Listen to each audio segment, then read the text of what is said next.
Les 19 et 20 janvier, le théâtre de Saint-Dizier invite le public à plonger dans l'univers de la physique quantique. 2 jours de conférences et de spectacles pour comprendre une science qui transforme déjà notre quotidien avec de nombreuses technologies. Et pour nous en parler, Charles-Antoine. Bonjour Charles-Antoine. Bonjour. Merci d'être avec nous. Alors, vous venez à Saint-Dizier pour nous parler d'une science qui paraît un peu abstraite, la physique quantique. En quelques mots, qu'est-ce que c'est et comment elle est déjà dans notre quotidien ?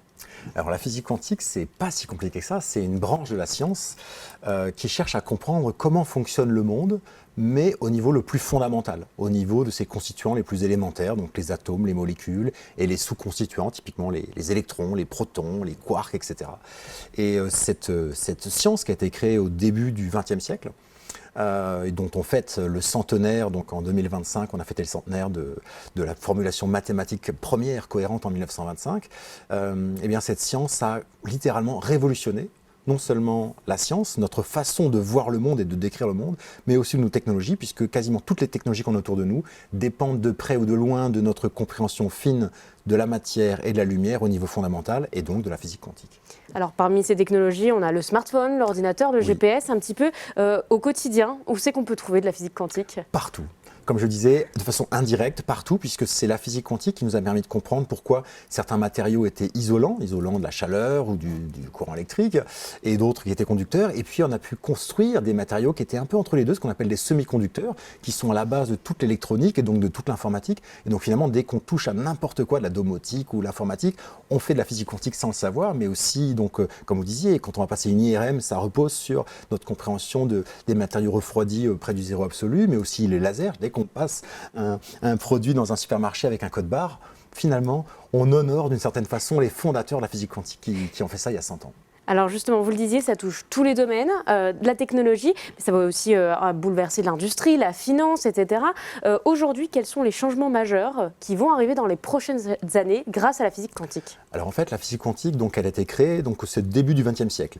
Et en gros, après, il y a eu un peu la course à la bombe atomique jusqu'à la fin de la Deuxième Guerre mondiale en 1945. Mais à partir de là, donc toute la deuxième moitié du XXe siècle, ça a été la révolution technologique d'origine quantique, la première, avec toutes les applications dont on vient de parler.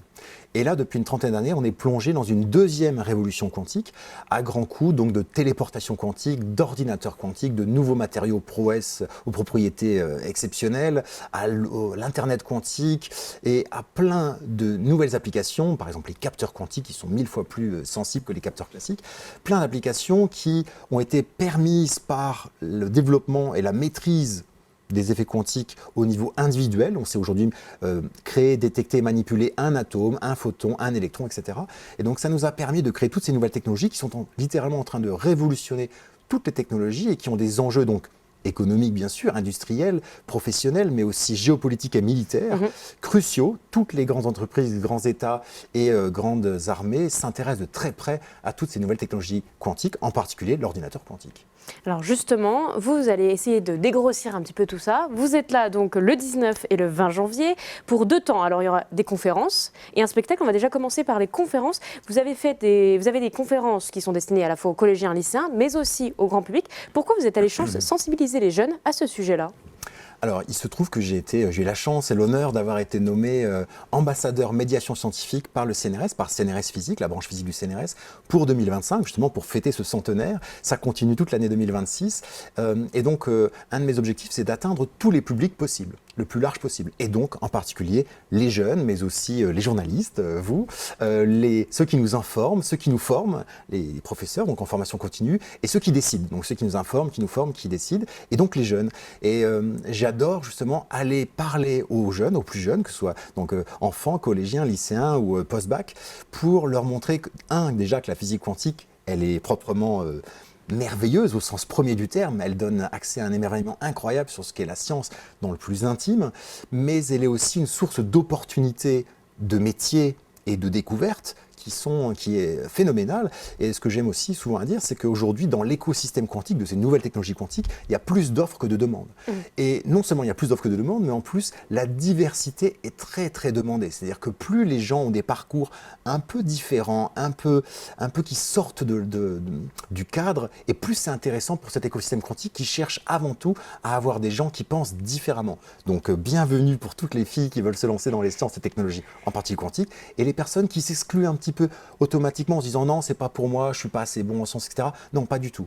En fait, vous êtes peut-être désiré beaucoup plus que vous ne le pensez. Justement, comment on arrive à transmettre cette science, on disait effectivement peut-être un peu abstraite pour les gens, sans la dénaturer, parce que c'est toute l'occasion de cette conférence, c'est d'en parler sans la dénaturer. Donc il y a les deux conférences pour les collégiens et lycéens le lundi matin et après-midi. Il y a la conférence grand public qui est destinée à tout le monde. Bien sûr, c'est sans jargon, sans équation, c'est de la médiation. Alors vulgarisation peut-être que certains n'apprécient pas ce mot, mais c'est au sens noble du terme, c'est essayer de transmettre à tout le monde, de faire comprendre cette science au sens étymologique du mot comprendre, que chacun puisse prendre cette science et reparte avec d'une façon ou d'une autre.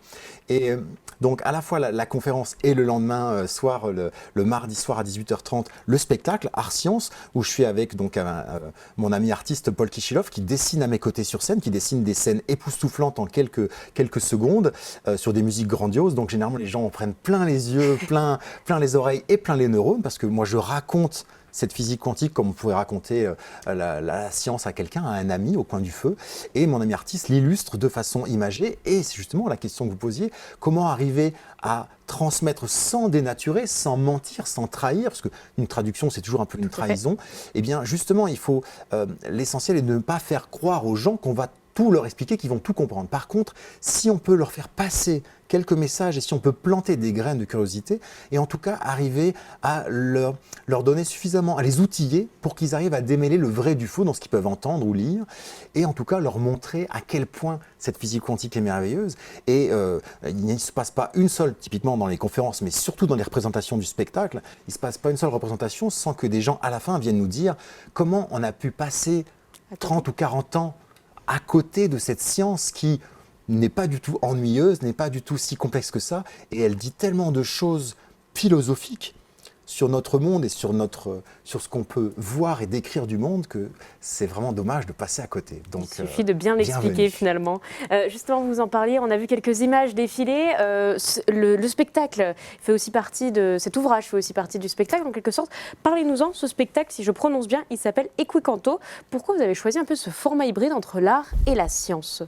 Eh bien justement, par rapport à ce que je disais avant, quand on assiste à une conférence, qu'on voit un documentaire ou qu'on lit un livre de vulgarisation, aussi bien soit-il, on peut être leurré par le fait qu'on cherche à nous expliquer la science.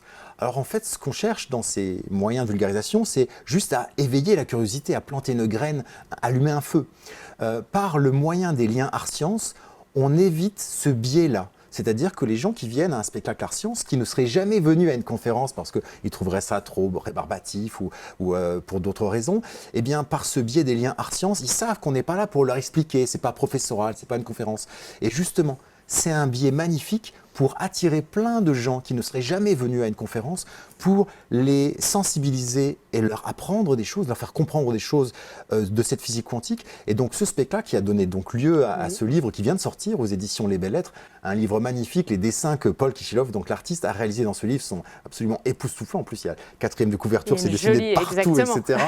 Et ce livre, donc c'est le texte du spectacle un peu réarrangé, etc. Mais surtout, les dessins sont absolument dingues. Et il sera là, justement, on va pouvoir, à la fois le lundi après la conférence, mais surtout le mardi après le spectacle, on va pouvoir dédicacer, puisqu'on est en lien avec la librairie de Saint-Dizier, la grande librairie de Saint-Dizier. On va pouvoir dédicacer, moi avec mes mots, et mon ami artiste avec des dessins, ces livres qui permettent de transmettre et de passer. Souvent j'aime bien, enfin parfois on me dit passeur de science, alors c'est peut-être un peu trop ronflant, mais à mon humble niveau, essayer de passer cette science et en tout cas cette physique quantique qui me passionne tant et continue de m'émerveiller.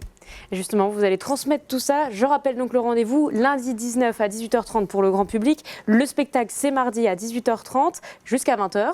Et c'est pareil, tout ça, c'est au théâtre de Saint-Dizier. Et vous serez donc accompagné de cet artiste. Merci d'avoir été avec nous. Merci beaucoup.